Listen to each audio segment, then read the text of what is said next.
I did like Victoria's scenes with Declan in the bar. I thought Madeline Stowe especially was great in those scenes. She really looked like a fish out of water when she first stepped into the bar.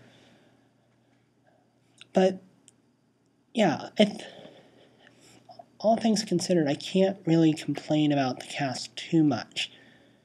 I think the show has great writing. This episode really did, do a great job of, making you feel for the characters. I like Nolan. He's definitely one of my favorites. He's very complex, and you could tell he really cared about Jack after him being attacked and felt sorry for him and wanted him to get closure on the whole Amanda issue. And the character Nolan, he intrigues me for a lot of reasons. First off, there's the whole issue of his relationship with Tyler and that little fling. I'm still upset that they cut out the kiss or they didn't show it. I don't know if they were ever planning to. It sounds like he, in Nolan's mind, views himself as being bisexual, because I'm pretty sure if I remember what he said at one point, he said he was like a 3 on the Kinsey scale. I'd like to see the writers explore that more and not just have it be some one-time episode for a scandalous thing because he hooked up with a guy. Because you don't really see bisexuality on TV portrayed with men. Usually it's as a joke, some girl in college being wild, explore, experiments with their sexuality, and bisexuality is just a phase to her in college. Who knows? I think that's kind of irresponsible, and I think it kind of sends the wrong message to people that, don't understand that it's just all sort of an excuse to be slutty and carefree about their sexuality. I'm not asking them to be... It's a soap opera, so I'm not asking them to be squeaky clean and ultra,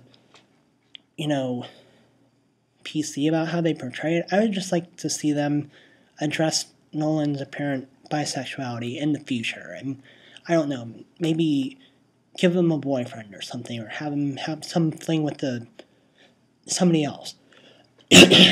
But yeah, that's something I really want them to explore, and Nolan really is a cool character. And yeah, this episode really did, he's always been one of my favorites, but I felt like this episode really humanized him in terms of the sympathy he showed for Jack. And, I just like the character so much. I think Gabriel Mann does such a good job playing him. And so this episode, I felt sorry for Victoria when the truth, like I said, didn't know how I'd feel about her in this episode, but when the truth got out and everybody found out that Victoria had lied about the whole, I got pregnant with Charlotte by being raped by David Clark, I felt sorry for her that everybody sort of got, caught in her lie. At the same time, I thought, well, you get what you deserve. What goes around comes around, which is a tagline for the show. But yeah, I couldn't help but feel sorry for her. But I think that shows the brilliance of the writing of this show and the cast as well, because, yeah, the writing could, by itself probably do a good job of, showing the complexity of these characters that do immoral things, but at the end of the day, you frequently can't help but sympathize for them and feel, not completely hate their guts. A character like that could easily, if they were miscast, fail. But luckily the, casting directors and producers, everybody involved, got lucky with who they cast. This is a show where the main character is setting out to get revenge on a whole bunch of people. She wants to screw them over, ruin their lives, as payback for what they did to her father. And, if you're a mediocre writer, this show would suck. If, in the hands of the wrong writers, and the wrong cast. But luckily, the show has done a great job of, having these characters do immoral things. I really am drawn to those kind of characters that are very complex, and do morally reprehensible things at times. I find those characters kind of fascinating to me. I think, characters that are constantly getting themselves into really sticky situations and having to, work their way out of it. That's one thing I love about the show Weeds. It's Always Sunny in Philadelphia. That show, like everybody on that show, is morally reprehensible. They're supposed to be the most immoral, despicable bunch of people on the planet. At least, I think, from what they're trying to accomplish.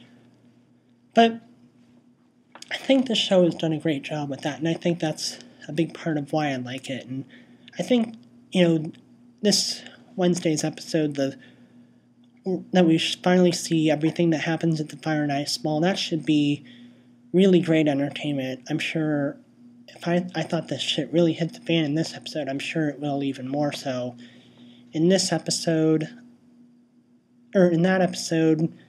And, it looks like the producers, unless, it sounds like they're sticking with their original plan, which apparently, if I understand correctly, and I'm in all the comments I've read, it sounds like Daniel will die, which I think if there's one thing, like I said, I ended up liking Revenge more than Once Upon a Time. If there's one thing I think Revenge could teach Once Upon a Time, it's that they should have waited to kill Sheriff Graham. I think they rushed that too much. This show, with Revenge, at least I think they did the right thing to wait until the 15th episode to kill Daniel off, assuming he dies in the next episode. But, it's really going to be phenomenal TV. I wish I could just get in a time machine right now and, teleport or whatever you want to call it to next Wednesday and see what's going to happen next. I'm sure it's going to be great, and I can't wait to see what happens after it, because obviously the writers have a plan. Apparently there's going to be a trial. I don't know how that's going to play into the end of the season, but I'm sure it'll be good entertainment. But all in all, I thought this was a great episode, and my rating for it would definitely be an A+.